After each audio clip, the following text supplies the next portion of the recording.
ఈ ప్రాంతానికి సంబంధించి కాంగ్రెస్ పార్టీ నాయకులు కార్యకర్తలు ఈ మంత్రి నియోజకవర్గంలో ఉన్న ప్రజలకు ఎల్లవేళలా మేము బానిసలుగా పనిచేస్తాం. కాంగ్రెస్ పార్టీ కార్యకర్తల మేము మా శ్రీధర్ బాబు గారు ప్రతి ఒక్క నాయకుడు ఎందుకు చెప్తున్నామంటే ఈరోజు కడుపులో పెట్టుకొని చూసుకుంటున్నారు. కాంగ్రెస్ పార్టీని 3 మార్లు ఎన్నుకున్నారు శ్రీపాదరావు గారిని. అదే విధంగా శ్రీధర్ బాబు గారిని 5 మార్లు ఎన్నుకున్నారు.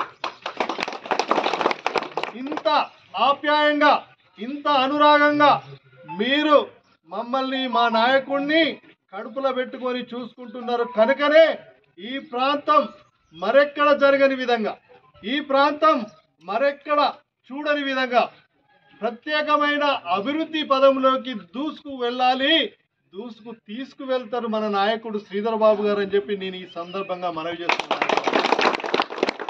గతంలో ఈ ప్రాంతంలో పూర్తి స్థాయిలో అటవీ ప్రాంతం ఉండే.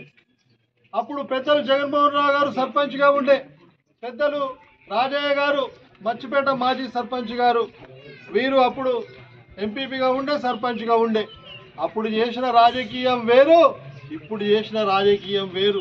అప్పుడు ఒక రాజకీయ నాయకుడు ఇంట్లోకి వెళ్ళి బయటికి వెళ్ళిందంటే మళ్ళీ ఇంటికి వచ్చుడు వస్తాడో రాడో తెలియని పరిస్థితులు ఉండే.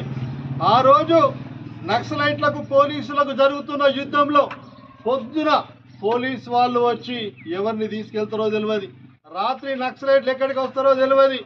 ఈ చర్యలలో కంటి మీద కునుకు లేకుండా ఆ రోజు రాజకీయం చేసి ఎంతో మందిని అమరులను కాకుండా చేసినారు శ్రీపాదరావు గారు అని చెప్పి నేను మనవి చేస్తున్నాను.